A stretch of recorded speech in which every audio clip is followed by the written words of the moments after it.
Okay, all praise, glory, and honor is most certainly due to the Most High, the God of the patriarchs. Abraham, Isaac, Jacob, peace to you in the name of Jesus. I count it always a blessing each and every single time that I come before the Word of God, and it will count it as a life thing to do so. And it was a question I wanted to address, and I'm not going to keep you long. I hope everybody's doing well. This question, it says, Shalom family, all praise to the Most High God. I've been watching your video for some time. I'm gonna skip down the question. My wife and I have questions about a certain topic which has to deal with the Sabbath day.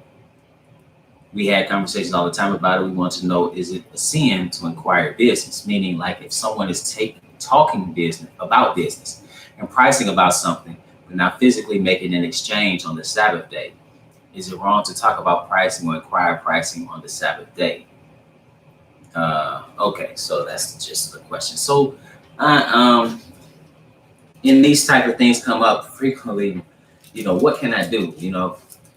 I remember not too long ago was one Bible study that the question came up. Well, what are the things you could do on the Sabbath day? And this question had me thinking.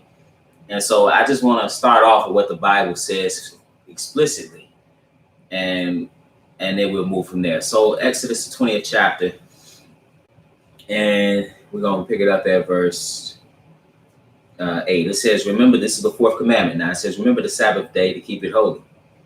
Okay, so he says, remember to keep it. It's sanctified from all of the days. It says, 6 days shalt thou labor and do all thy work. So you have 6 days to labor. Labor includes business, by the way. And even though you're not making an exchange or a transaction at the moment, that's a part of the transaction. Okay, I just want to make that clear. That's a part of the transaction. You determining the price, that's a part of the business. That's business. Even though you don't go, it's just like if you make a purchase and then you obtain what you purchased sometime later. That whole process is you engage. If you engage on the Sabbath, that's still business, by the way. But it says, 6 days shalt thou labor and do all thy work, but the 7th day is the Sabbath of the Lord thy God. In it thou shalt not do any work. Okay, so business, even though you're not doing the whole thing, just because you're not making a transaction, it's still business. It says again, thou shalt not do any work, thou nor thy son, nor thy daughter, thy manservant, nor thy maidservant, nor thy cattle, nor thy stranger that is within thy gates. And we shouldn't have anybody else working for us as well. For in 6 days, so like, for example, somebody come to your house and they want to do some work, and like, hey, if it's on the Sabbath, they can't do it. He said, for in 6 days the Lord made heaven and earth, the sea and all that in them is, and rested the 7th day. You read that in Genesis, the 2nd chapter. He worked for 6 days, which were not 24-hour periods, by the way. And then he rested. So man must work 6,000 years and enter into his rest on the Shabbat. But it said, for 6 days the Lord made heaven and earth, the sea and all that in them is, and rested the 7th day. Wherefore the Lord blessed the Sabbath day and hallowed it. Let's go to Exodus, the 16th chapter. Well, actually, let's go to Nehemiah. Because here he speaks specifically to business. Okay, this is Nehemiah, the 13th chapter. And let's see what happened when they went back into the land. And see, sometimes it's about our outlook, brothers and sisters. What's your outlook on the Sabbath? If we're going to keep it holy, then it is right to not engage in business on that day. Okay? And to cease from that. Now let's go to Nehemiah 13th chapter, in verse 15. It says, in those days saw I in Judah some treading wine presses on the Sabbath and bringing in sheaves. Okay, those are heaps of grain. And laying asses as it also wine, grapes and figs and all manner of burdens which they brought into Jerusalem on the Sabbath day. And I testified against them in the day when they sold victuals. Or they selling provisions. When are they doing it though? On the Sabbath day. There dwelt men of Tyre also therein, which brought fish and all manner of ware, and sold on the Sabbath unto the children of Judah and in Jerusalem. But again, part of selling is finagling the price. That's part of the business transaction. You want to avoid that on the Sabbath. It said, then I contended with the nobles of Judah and said unto them, What evil thing is this that ye do, and profane the Sabbath day? Did not your fathers thus, and did not our God bring all this evil upon us and upon this city? Yet ye bring more wrath upon Israel by profaning the Sabbath day. So he called the work that was being done profane. And it came to pass that when the gates of Jerusalem began to be dark before the Sabbath, I commanded that the gates should be shut, and charged that they should not be open till after the Sabbath. And some of my servants said I at the gates, that there should no burden be brought in on the Sabbath day. So he set it up to where, hey, he was ensuring that it was kept. But notice he didn't say, well, make sure people, and I know I don't want to interject anything. And so I just want to make, I just so we understand to a degree what's not here. It's not like he said, well, y'all can finagle the price and then make the transaction at sundown. He didn't say that. He was staunch about, hey, no selling. Matter of fact, in verse 20, it says, so the merchants and sellers of all kind of ware lodged without Jerusalem once or twice. So once or twice they were outside. Okay. Then I testified against them and said unto them, why lodge ye about the wall? If you do so again, I will lay hands on you. From that time forth came they no more on the Sabbath. So he said, if you do this again, I'm going to put my hands on you. That's how serious it was. So really, I'm going to be honest with you, brothers and sisters. When we had, as I always try to be, if the mindset that we have, we should be trying to just observe the Sabbath day. We shouldn't be trying. Sometimes it seems like we're trying to get around stuff. Like I was telling about that Bible study. A lot of people are asking questions about, well, can I work out on the Sabbath?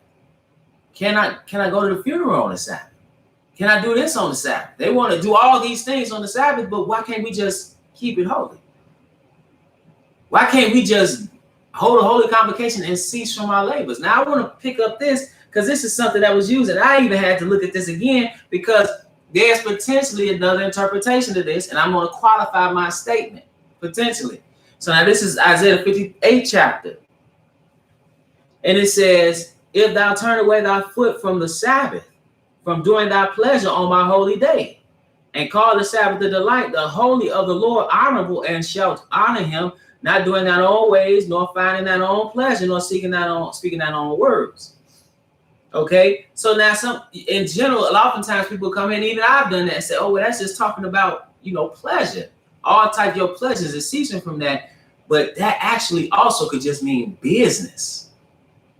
And when you pick up earlier in the chapter, it says in verse 1 and 58, Isaiah 58 and 1, it says, cry aloud, spare not, lift up thy voice like a trumpet, and show my people their transgression, and the house of Jacob their sins. So that's what you're supposed to be doing. And he talks about in the way in which they were fasting, and he says, yet they seek me daily and delight to know my ways as a nation that did righteousness. So you delight to know my ways as if you were really doing right. He said, and forsook not the ordinance of their God. They ask of me the ordinances of justice. They take delight in approaching the God. So you're approaching him as if you have been perfect. It's just like a child has been raised and caned and has done all these terrible things. And then they, hey, mama, how you doing? Hey, how's it going? Whoa, what's this, man? What I hear about you cursing out the principal and starting fights and stealing and getting arrested and doing drugs and doing all these things. It's like, nah, forget the niceties. We have to deal with this. He says, wherefore have we fasted, say they, and thou seest not. So they say, why have we fasted and you don't see us? Wherefore have we afflicted our soul, and thou takest no knowledge? Behold, in the day of your fast, ye find pleasure and exact all your labors. So in the day of your fast, you doing it's business. He talking about business here. He said business as usual, and you exacting all your labor. In other words, you exploiting your debtors. That's what you're doing. So I just want to point that out, that could also mean business. But I would also say, so that could be a potential interpretation of that. But I also want to say, brothers and sisters, there's a such thing as erring on the side of caution. What do I mean by that? Sometimes if you're unsure of something, it's best not to even engage in it because you want to make sure it's right. Okay? It's similar to Pascal's wager where he said he's going to live, I'm paraphrasing, he's going to live as if there is a God. Because if there's not a God, he hasn't lost anything. But if there is a God, well, we know there's a God. We know we're supposed to keep the Sabbath day holy. Okay? And it's a certain mindset we should have. When the Messiah came on the scene, he's shining a light on the law, showing us the kind of mindset we should have. If we had the type of mindset where it said, thou shalt not do any murder, right? Not just that, but you shouldn't be angry with your brother without a cause. Could it not apply? Just something to think about. Could it not apply to, hey, not only are we not supposed to be working on the Sabbath day, perhaps we shouldn't be thinking about working, be trying to engage in some transaction, and we're going to finish the transaction at a later time. I don't think that's what we should be doing. Matter of fact, I want to show you something here in Daniel, because here it's talking about them fasting. Let's pick something up here in Daniel.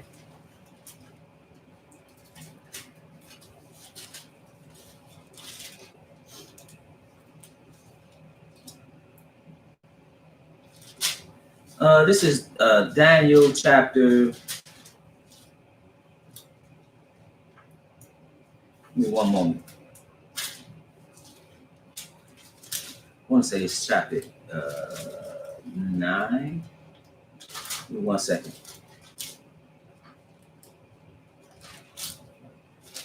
Yeah, Daniel chapter.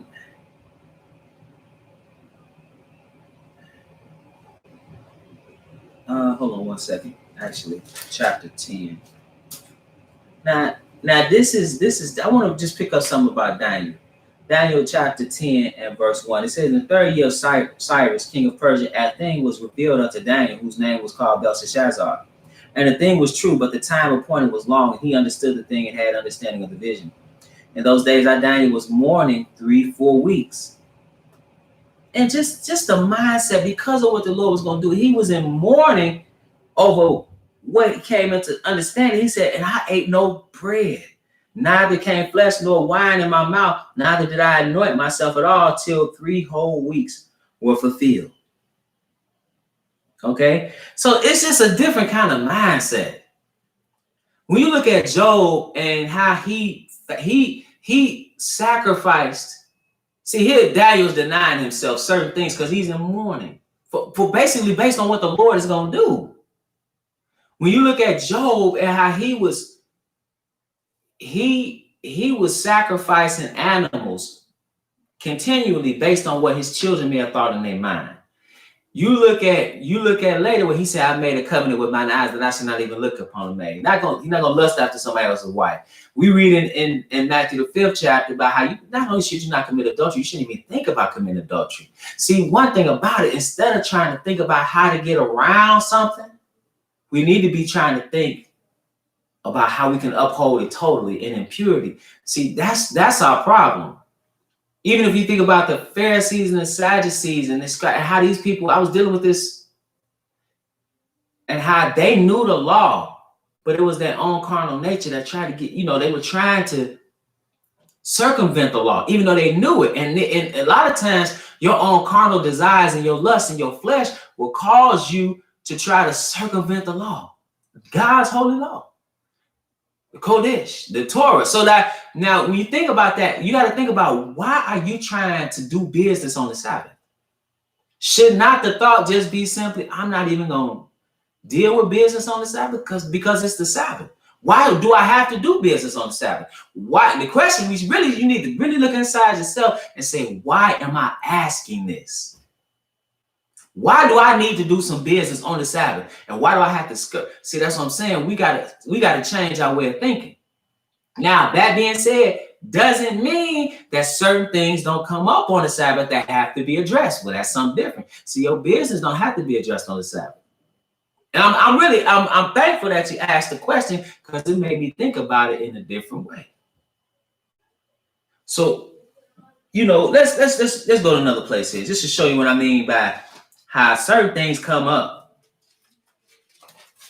Let's go to Matthew the 12th chapter. Matthew the 12th chapter. It says, and verse 1, at that time Jesus went on the Sabbath day through the corn, and his disciples were an hunger, and began to pluck the ears of corn and to eat. But when the Pharisees saw it, they said unto him, Behold, thy disciples do that which is not lawful to do upon the Sabbath day.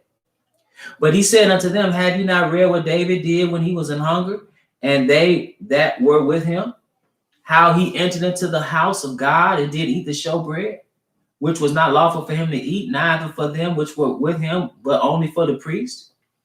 Okay, so now there are certain times of necessity on the Sabbath day. Okay, but if you're just doing normal business transaction or part of a normal business transaction, just because you want to do it, that's your business that you want to do, or pleasure that you might be engaged in, depending on how that interpretation goes, and you might want to refrain from that. I would refrain from that, even if it was just based on this err on the side of caution. But really, I want you to really think about it. Why am I asking this?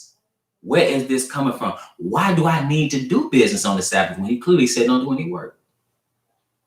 How about I just focus on him?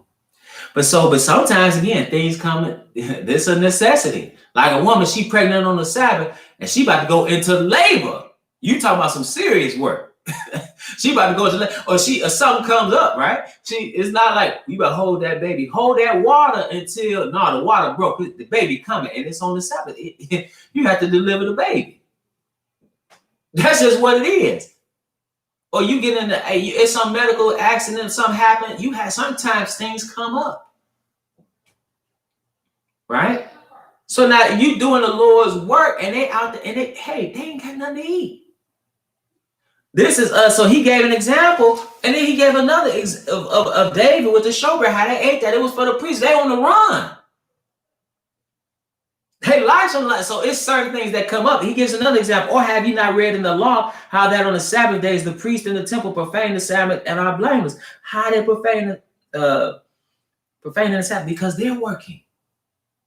Ministry is work. Even just for me, small example. I try to do lessons every day. On the Sabbath, I do Bible study. Then I'm up to.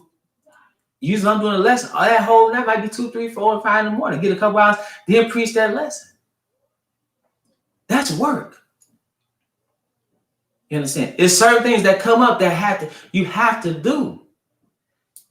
So it says, or have you, in verse 5 again, or have you not read in the law how that on the Sabbath days the priest in the temple profane the Sabbath and are blameless? But I say unto you that in this place is one greater than the temple. But if ye had known what this meaneth, I will have mercy and not sacrifice, you would not have condemned the guiltless. For the Son of a man is Lord even of the Sabbath. Now I want to go someplace else and Mark the 2nd chapter, because he says something here. In Mark the 2nd chapter, in the same account, he says in verse, speaking up in verse 23,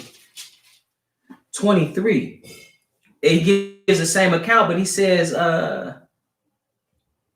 something else. Verse 27, and he said unto them, the Sabbath was made for man and not man for the Sabbath.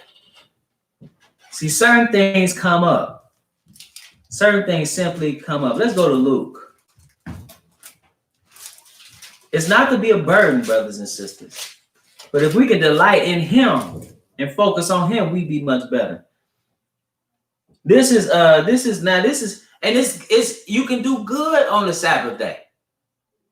See, I visited the sick on the Sabbath day. There's nothing wrong with doing good on the Sabbath. This is Luke, the 13th chapter and verse 10. It says, and he was teaching it in one of the synagogues on the Sabbath. And behold, there was a woman which had a spirit of infirmity, 18 years, and was bowed together, and could in no wise lift up herself. She was bowed, excuse me. Then it says, and when Jesus saw her, he called her to him and said unto her, Woman, thou art loose from thine infirmity. So he healed her right on the spot, and he laid his hands on her. And immediately she was made straight and glorified God. And the ruler of the synagogue answered with indignation, because that Jesus had healed on the Sabbath day. Now this man is mad because this woman who's been afflicted with this infirmity is healed. He said, there are 6 days in which men ought to work. In them, therefore, come and be healed, and not on the Sabbath day. The Lord then answered him and said, Thou hypocrite, doth not each one of you on the Sabbath lose his ox or his ass from the stall and lead him away to watering? And ought not this woman, being a daughter of Abraham, whom Satan hath bound, lo, these 18 years be loosed from this bound on the Sabbath day? So he said, be loose from that infirmity.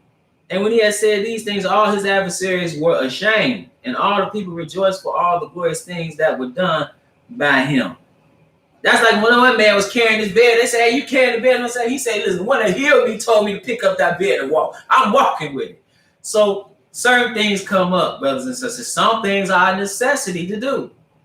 You know, you can be on an extreme. I've heard of extreme as far as people say, well, you can't push an elevator button on the Sabbath day. It's just foolishness. You know, but just focus on the Lord. And really, I want you to really question yourself and ask where the question that you have is coming from.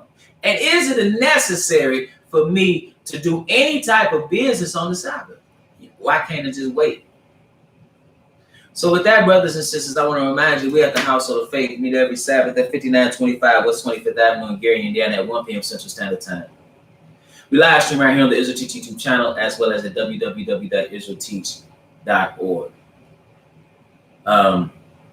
We have Bible study every Friday night on Zoom at 8 p.m. Central Standard Time. And the personal meeting ID number is 602-961-1318. Again, that number is 602-961-1318.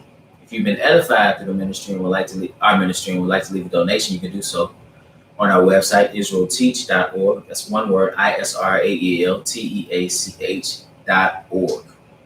And finally, brothers and sisters, there are books that I've written that are available on Amazon and other places where books are sold. Into Egypt Again with Ships, Killing Black Innocence, The Pagan Origins of Christian, Killing Black Innocence, the program to control African American reproduction from slavery's end to the present day self-inflicted genocide. I mixed two books there.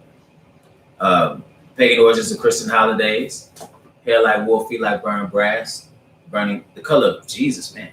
Color of Jesus and Burning Shoes Concerning the Messiah, For Then Should Be Great Tribulation, and In Defense of Biblical Polygyny. All those books are available on Amazon, Barnes and Noble, and other places where books are sold. And and peace to everybody that's listening. Sister Ruth, Brother Nicodemus, Miriam, Shalom, Sister Mary, Miss J, peace to you. Truth over tradition. All praise to the Most High. Loss and peace to you as well. And Joshua, the Son of God, peace to you as well. Okay, and with that, brothers and sisters, it's always my prayer that you are edified.